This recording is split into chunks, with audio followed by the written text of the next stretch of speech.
Hello ladies and gentlemen, welcome to another commentary done by Diggity. Hopefully the audio balance is okay because I have a few things that are...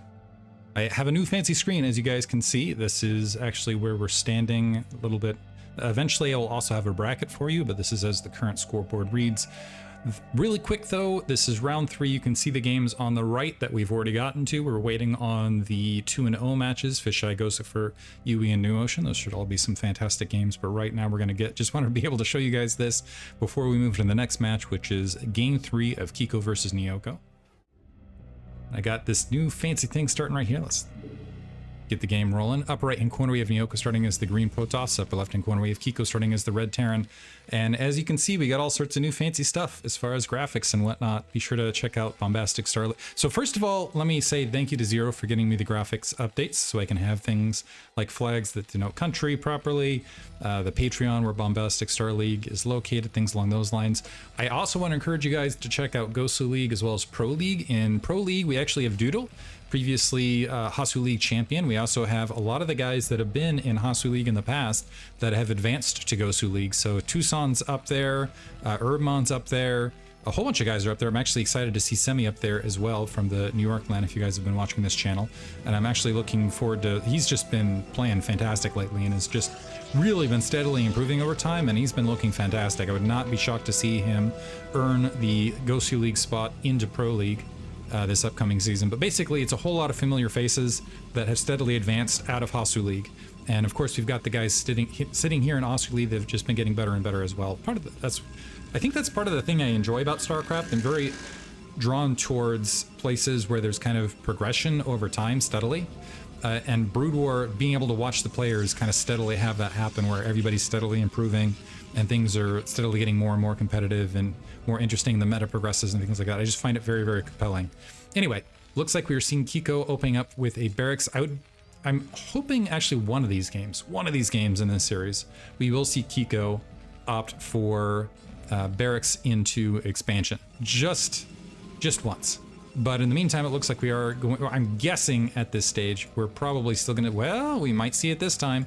Kiko not immediately moving out to grab that gas. He has queued up another SCV. We'll have to see momentarily whether he's opting to do that or not. But typically he is going for the assimilator standard factory play. Neoko obviously got a pretty good start last match with the gateway, and Kiko kind of, he put himself in a bad position with the attacks. It looked like for a minute it was going to work out. He actually put himself in not as bad a position as I thought it was. But Neoko was able to continue, and I think part of that was also perception of the game state, which honestly, if I was in Kiko's position, I would have read the exact same situation. It looks like he is in fact going to go for barracks into command center here. Do we have the defensive zealot? And the defensive zealot might get skipped here. Although because it's first scout for Neoko, as I say it, wow! So I'm actually really pleased, as it's like I summoned it. I have summoned it. This is potentially going to be Kiko as a result, we'll see. And on top of that, there wasn't the adjustment from Neoko to go into Zealot. What he might do as an adjustment is skip Zealot, skip Dragoon, and go for a quick Nexus to try to catch up. But what this does do is, even with that play, oh, is the SCV gonna get a block? Come on. Oh no, okay, SCV, it looks like it's going to allow the pro, he wants to just go in and confirm. So was an opportunity to potentially block the Nexus, but the problem with doing it is sometimes there's a fake out and there's actually 2 gates and other things in the main. But what this does do is this gives Kiko a big leap on the early game. He is somewhat relegated because of a lot of, actually he might have been able to skip that bunker without scouting information, but it's much safer because of the later siege tank, because of the later vulture, things along those lines, to get the bunker up. He might skip, no, he's going to build the 3rd Marine. I was about to say he might skip the 3rd Marine and play it a little bit light that direction, but what this does is this, where we saw and this might have been a response actually to the 12 Nexus last match, like, oh, you like early economic play? I'll show you early economic play. Kiko scooting back up, by the way, as the probe gonna make its way back out, maybe wanting to just confirm that it wasn't a quick cancellation. Another SCV out in the field. I'm kind of interested to see. I guess he's just checking for proxy, and the Dragoon skipping the SCV. Okay, never mind, it was trading SCV. The SCV going through the egg there, so we know that it was through the mineral line, just to double check. But he saw, and he's confirmed range, so he knows that it's not, and this is actually huge, so he knows he can delay engineering bay quite a bit. He knows he can delay detection quite a bit. Doesn't need to rush anything along those lines. So this is going to open up a lot of times. He can very safely get into 2 factories to follow this up. if he wants to. It looks like we are in fact going to see the 2 factory follow-up. And is he going to go for some proxy tech here at the 3 o'clock? He's got that SCV pocketed there. So Kiko, this is actually a very, very bold play on Kiko's part.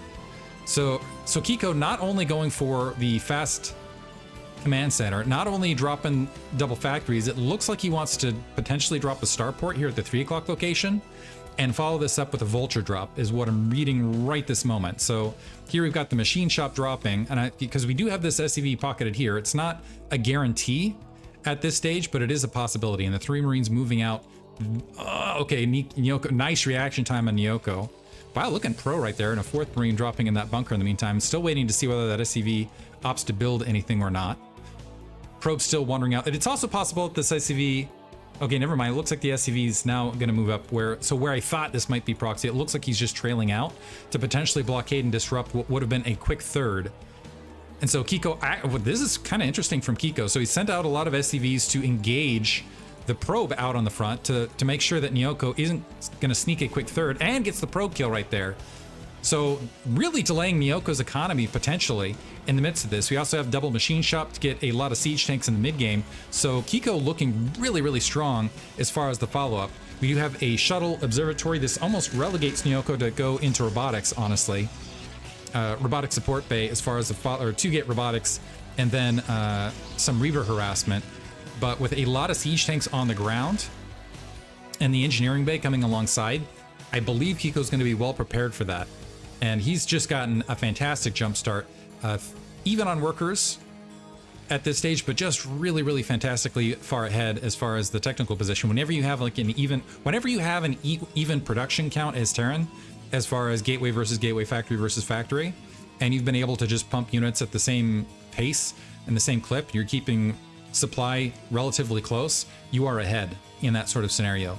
In the meantime, Neoko is continuing to pump units. It looks like finally, without a Brita harassment, he is going to be able to move forward and grab that 3rd. It looks like Neoko is going to have to rely pretty heavily on this Reaver harassment because he's not tacking on additional gateways. And look at this from Kiko. The observer's going to see all this moving in, but Kiko not giving Neoko any breathing room, moving up. We got 5 Dragoons, but this is 3 siege tanks, multiple Marines, and the Vultures have just about completed mines. And what this is effectively potentially going to do is it's going to blockade. And look at that SCV mixing it up with that probe at the 3. It's delaying that 3rd base. And this is really not costing Kiko all that much unless he dedicates his stack force and ends up losing it. The Reaver is potentially going to be out shortly. Some mines dropped. Keep in mind, this is 5 Marines that can chew up a shuttle pretty quickly. Oh, he needs to distance himself a bit. Okay, there was able to distance himself. There is the Reaver. At this stage, Kiko should just draw back. Wow, he's lucky that did not explode on him. At least able to clear things up, but creating enough pressure where there's a sizable delay in the midst of this, retreating to the high ground. The Reaver trailing. Yeah, Kiko still has the option to draw back, and this is still a win. Might even want to sacrifice a Marine if that Reaver gets too far close. But what this also does is this is also slowing down. Wow. And the Vulture. Kiko really turning on the burner this game. The Vulture, is it going to get any damage done? Nice. Neoko with a nice drill right there to prevent a significant amount of damage. The Observer pinned, but effectively with that timing from Kiko, that forced the Reaver into a defensive slot. Neoko has done some. I gotta really say hats off to Neoko's macro in the midst of this, however. He still managed to get up 8 workers. The Observer looks like it's starting to suicide towards the front, backing off last second. But Kiko already ramping up to 4 factory. He's doing great. A little bit of a delay on the armory, it looks like. So +1 is going to be somewhat delayed, but he's really set back this 3rd Nexus. He's really delayed what would have been aggressive Reaver play. Neoko, Neoko's macro, though, is really on point in the midst of this. Yeah, honestly, I'm trying to think of another Protoss in this grouping who has still maintained the supply gap that's required after that level of harassment. And I don't know. I don't know. I haven't seen it. Neoko's macro is just fantastic. And you have an armory that's vulnerable here to the north. This would be a huge pickoff if the Reavers can get there. It looks like the missile turret doing some damage on that corner, pushing it back. What a fantastic match this is. Some Vultures streaming out. We do have a pylon blockade, but you'll notice, despite being at 57 workers, this 3rd base is not yet saturated. Not yet saturated. So Neoko had a little bit off his game, has not transferred probes. He also has some idle probes here at his natural expansion. This is all stuff that's going to stack up. Bit of a comp set. The probes are sneaking in and just in time to get sniped. 2 of them at a distance location. The rest of the probe's going to scatter back. Honestly, that could have been a lot worse. But this is still going to delay mining time at the 3rd, and this is allowing Kiko to continue to macro up in the midst of this and secure that +1 weapons. One thing from Kiko, though, is that even though supply is about even, that the upgrades that are usually there are somewhat delayed. And we are going to have Zelt leg speed in not too long, but usually around this situation, you have that standard 9 gateway flood, and it looks like Neoko's still trying to push the gateway flood, but it is stymied. You can see he's still sitting, it looks like he's not adjusting fully on the build order. He's still tacking on these additional gateways, despite the fact that, well, actually, never mind, that's a lot of probes. That's deceptively a lot of probes here at the 3rd. The point being, he hasn't been able to pump the unit count the way he would want to. Usually Protoss at this stage really want to be surging forward, and Kiko already adding on a 6 factory. He's probably in a position where, with the tank count he's got, yeah, he's going to go ahead and grab that 3rd, and he's put himself in a fantastic economic position in the midst of this match.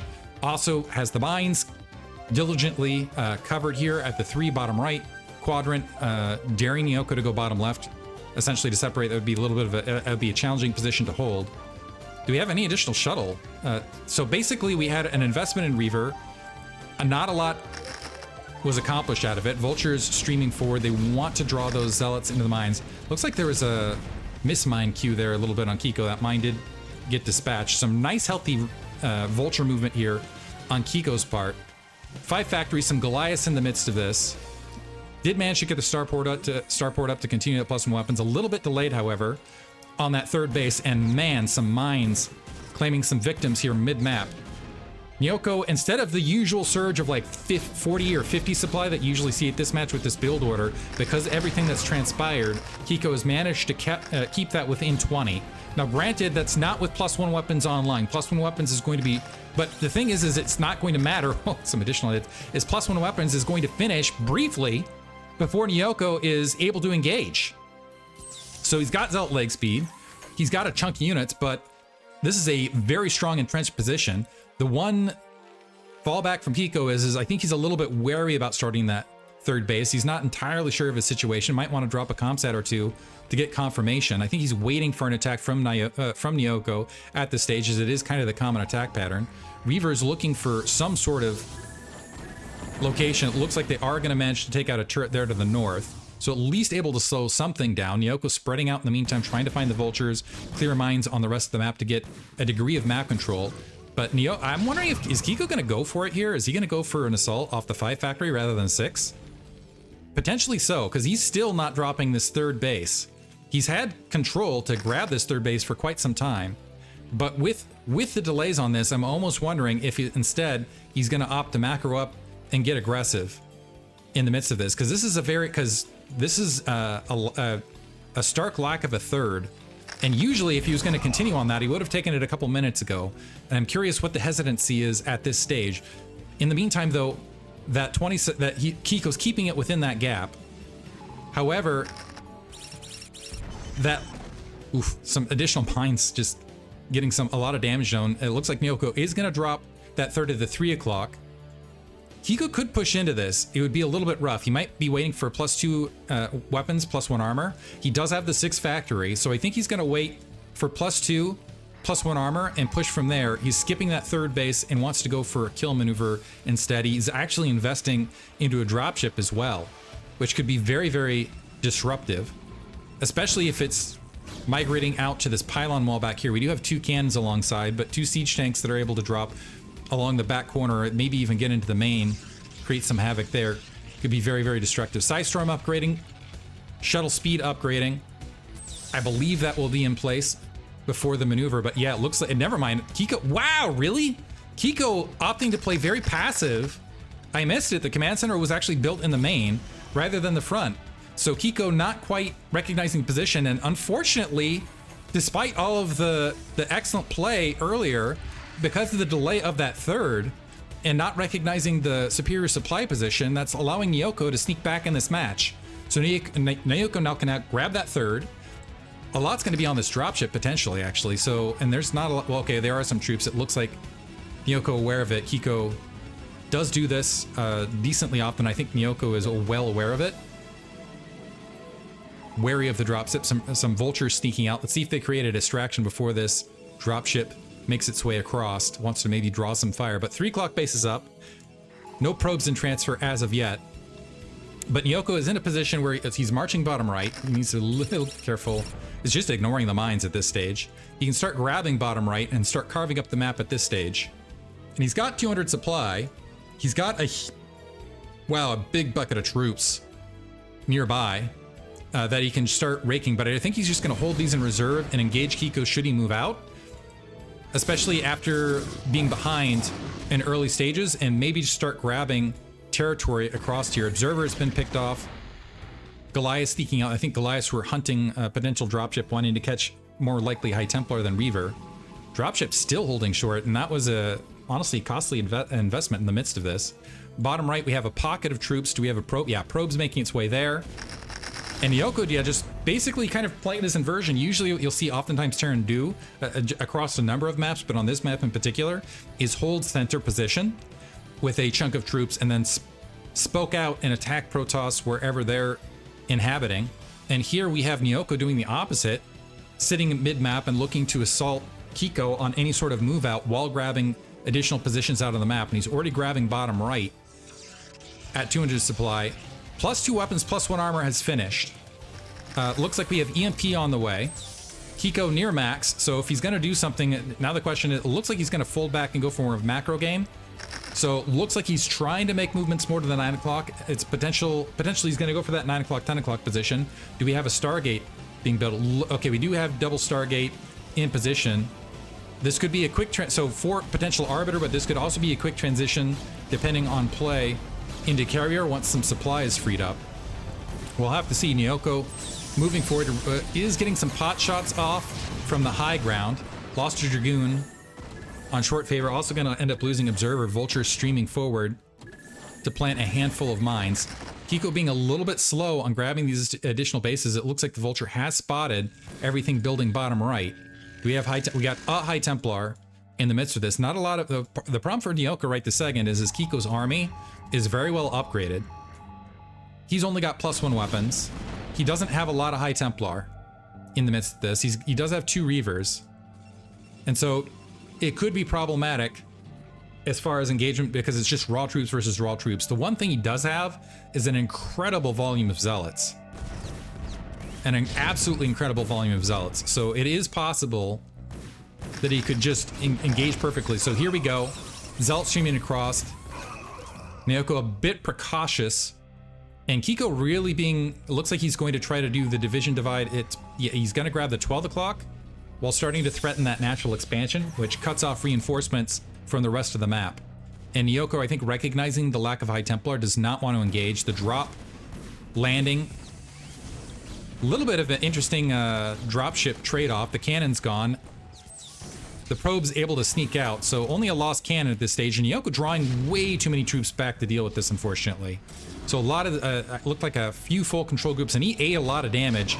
He's eating a lot of damage continuously as he's pulling back across. Zealots and Dragoons getting hit, and this is going to be a bonus area for Kiko from this stage on. He just has to hold this high ground, let the Vultures go to the low ground, drop a couple mines, and let the Science Vessel spot, maybe drop some EMPs if he wants to. This is the rally point, and Neoko potentially needs to try to evict this over and over again into an unfavorable location.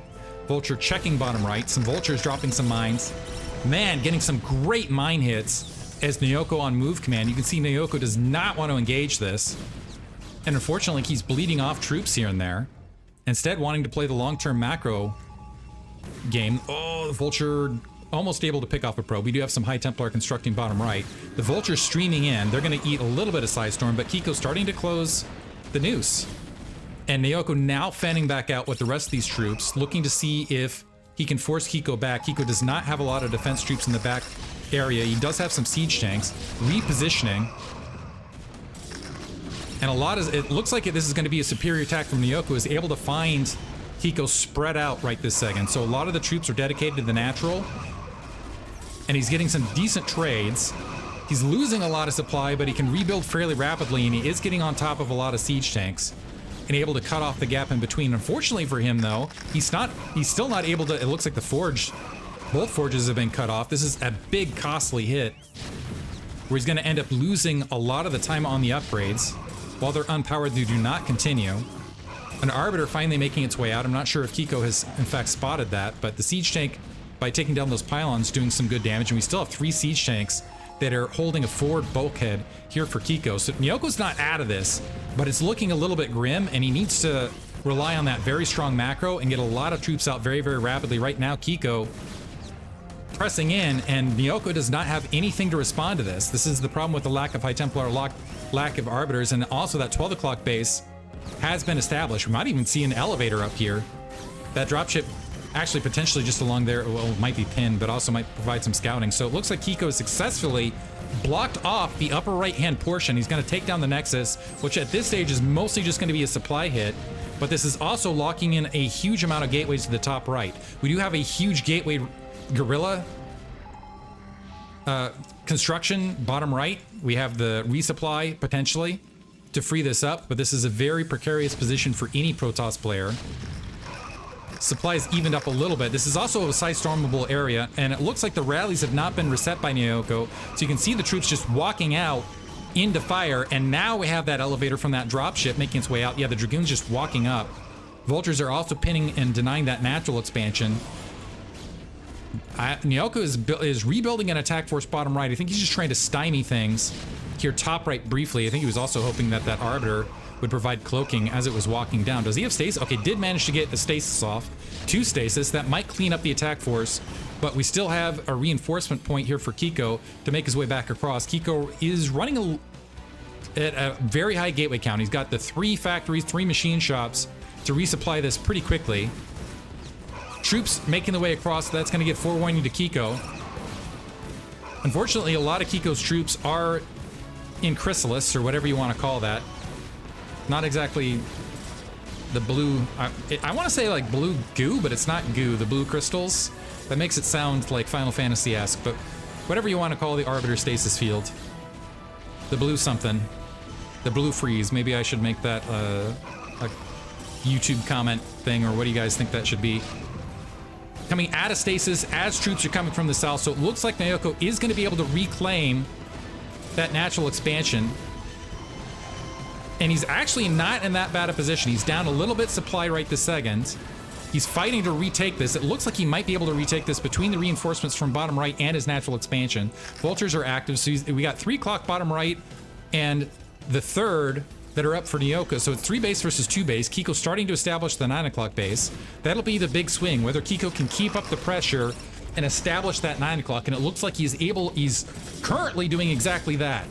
And it's kind of scrappy piecemeal fights. The troops coming from far across the map, slowly on position. The siege tanks having mines dragged into them and cleaned up. So Neoko is keeping that natural expansion clear. Still some mines and vultures that are somehow getting evaded between point A and point B. Speed shuttle with some zealots looking to create some havoc here at the 12 o'clock. We only have a single vulture to provide some support, and that'll make the mines all the more troublesome at that 12 o'clock location. Arbiter... okay, I was about to say, is the Arbiter going to get wiped out before it has another stasis? Looks like it's backing off from this fight briefly. Zealots now dropping into that 12 o'clock location. Are they going to get a mine drag on to these SCV? Yeah, trying to mine drag on the SCV, not quite successfully doing so, but still getting plenty of SCV kills and disrupting. That's actually clever. Put all the SCVs in the gas so they're sneaking in one at a time, which is saving as they going into the mines. Fine defense into the mines where the Zealots cannot follow. I wonder why they can't follow. But Kiko's got bottom left. He's got the 9 o'clock. The 9 o'clock's mining pretty well. He's actually ahead in overall worker count, and it looks like those workers are it looks like he might be a little bit oversaturated here at his 3rd. Might want to spread those SCVs out.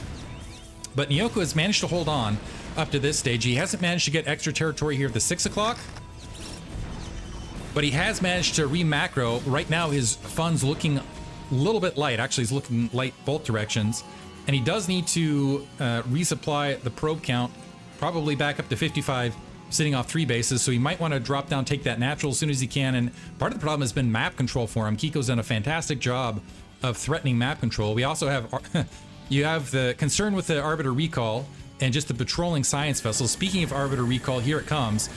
Huge EMP and a great snipe on the shuttle. Kiko almost planning this base to invite resource dedication, saying, okay, you want to come to this base, we'll just force you to expend precious resources on location.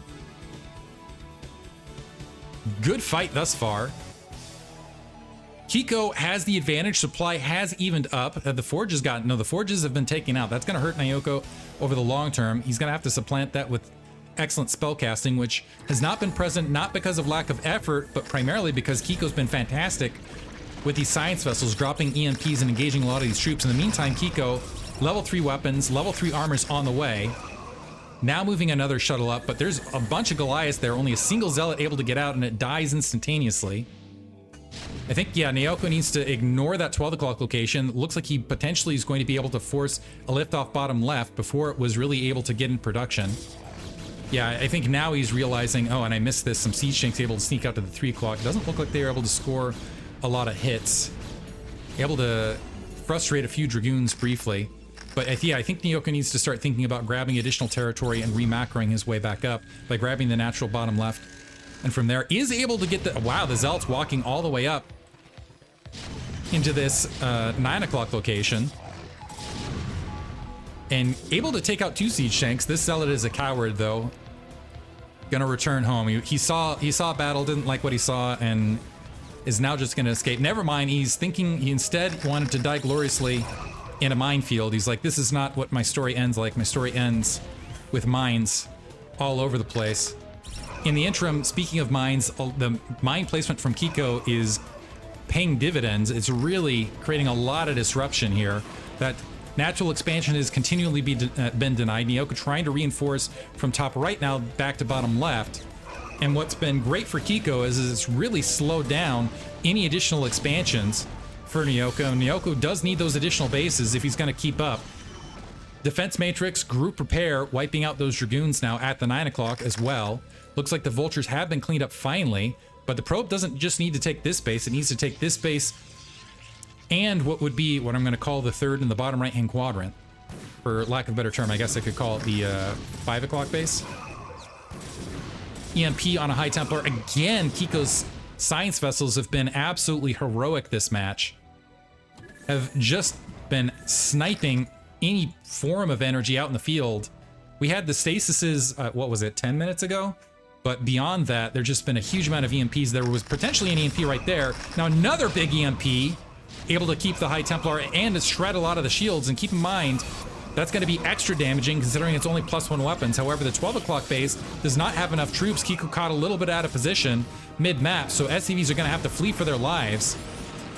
Looks like there was a little bit of energy left over, and Psystorm obliterating the SCV lines. The troops are going to get wiped out, so Kiko should be able to reestablish this space as soon as he's able to evict the troops, but it's going to take a minute to evict the troops. There was an additional move out, but more mines being planted. Kiko's mines planning has also been fantastic. It's really shortened. He's just been getting fantastic trades across the board. Bottom right-hand base just about to come online at the natural expansion. 12 o'clock has been wiped out. Kiko's looking light at his third, but he's looking pretty strong here at the 9 o'clock location. And the bottom left has still been untouched, keep in mind. Been untouched. Finally, it looks like we have some probes making their way out. As far as raw base count, we have the third that's also looking light for Neoko. So he's getting back up to 3 base production. So it's back to 3 base production versus what I'm going to call it 1. So over the long haul, if Neoko again can hold on and re-macro and prevent additional bases being taken bottom right, which is possible. It looks like that Arbiter's been continuing stasis in the midst of this. Oh, some probes look like they're vulnerable bottom right. Gonna be able to feast. Do we have troops? Looks like some High Templar. They do not, this, not a good combination. At least able to draw off a mine.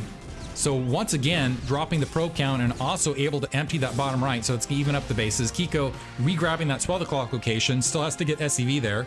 Probably is gonna want to redirect them from what was his third at the 11 o'clock expansion. High Templar walking, kind of suiciding his way down, unfortunately, and Neoko Psystorming away a spider mine, which is not the best use, and 2 Dragoons going to get wiped out. Finally, going to clear out. The Observer spread has not been great from Neoko here in the late game. We do have another shuttle making its way out. We have 2 High Templar alongside, but there's all sorts of mines. Science Vessel does not have enough for an EMP, however. If the Zealots drop first, clear the mines, that might open it up for the High Templar. The question is will the siege tank fire on that initial Zealot as it's exploding on the mines? And Neoko still delayed grabbing additional bases bottom right, and I looked away just a half second too late. Psystorm did drop, several SCV getting wiped out, and the siege tank dropping a bit of health. Kiko holding otherwise. Arbiter looking for a recall now, potentially at that 9 o'clock base once again. There's only 3 siege tanks, 2 Vultures, and a Goliath in position. Are they just going to recall short? They might recall short and then walk their way up. Never mind. Okay, it did get off. I was about to say the EMP potentially not there, but not much of an attack force. The Zealots able to get on top of the siege tanks immediately, however. So the siege tank's going to be mostly cleared up, but man, you can see that. You can see the impact of that level 3 weapons, level 3 armor in comparison to only the +1 weapons of these Zealots. Absolutely shredding those units. Neoko supply looking very, very low comparatively. Another EMP gonna catch that Arbiter as it was trying to make its way across. And Neoko running out of options. I think his better course of action here would be to, again, establish the 6 o'clock, try to grab the 5 o'clock, defend as best he can, and try to get that supply back up. But right this second, Kiko maxed. SCV's starting to flood out in the field. Looks like they're transferring bottom left. Kiko can start getting aggressive at this stage. He needs some fantastic trades, and he's in a very challenging situation to try to accomplish that. Siege line dropping short, wiping out all sorts of troops as they were making their way bottom right to contend with another army that was working in tandem. This is a great fog of war, by the way, as Kiko's transferring all those SCV bottom left. Stasis dropped on that science vessel, but plenty of CompSat to clear out everything else that is remaining. And now the bottom right-hand base under threat. Kiko can either just sit and contain, honestly, or he could potentially push in and wipe that out. It's a bit of a distance to reinforce, and he does have to gather a lot of segregated troops at multiple locations to group up. Arbiter down. I don't know if there's any Arbiters remaining. Do we have any Arbiters remaining? I don't think we have any Arbiters remaining for Neoko. Neoko plummeting in supply. Double the supply for Kiko, and I don't think, yeah, he's already evacuating the probe's bottom right, an indication that he does not believe that he can hold the low ground at this expansion. Additionally, troubling for Neoko, the bottom right-hand mineral field looking very, very light. He does have eyes as far as the observer goes, but that's mostly providing him a lot of bad news in the form of a lot of siege tanks, well spread, and several well, I'm not sure you can see the spider mines with just the Arbiter alone, and several spider mines out on the field. Neoko looks like he's clearing out some periphery forces, but you have more reinforcements making the way across. And this is still a nice forward bulkhead here from Kiko. Kiko looks like he's going to attack his own spider mine and grab the 6 o'clock, by the way. And this is a base that Neoko needed to grab. So the resources looking very, very thin. This might be the last few breaths here of Neoko's army. Another Arbiter making its way out in the field, about 10 supply off, or sorry, 10 energy off of being able to drop a stasis. Going to die before it's able to do so. More siege tanks making their way forward. And again, the problem where Neoko has all sorts of vision on this attack force, but can do nothing about it. And that Nexus is going to drop. And now the odds, and the probes actually were trying to distance mine in the midst of that, getting completely obliterated. The odds of Neoko taking this match at this stage, slim to none. And also, I'm looking at the scoreboard. This is actually 1-1, not 1-0. I'm recognizing, since they'll have to update in the midst of this. So this would be in Neoko and Kiko dropping the nail in the coffin, grabbing all of the additional bases. There's GG. Neoko given the nice game. That was a great game from Kiko.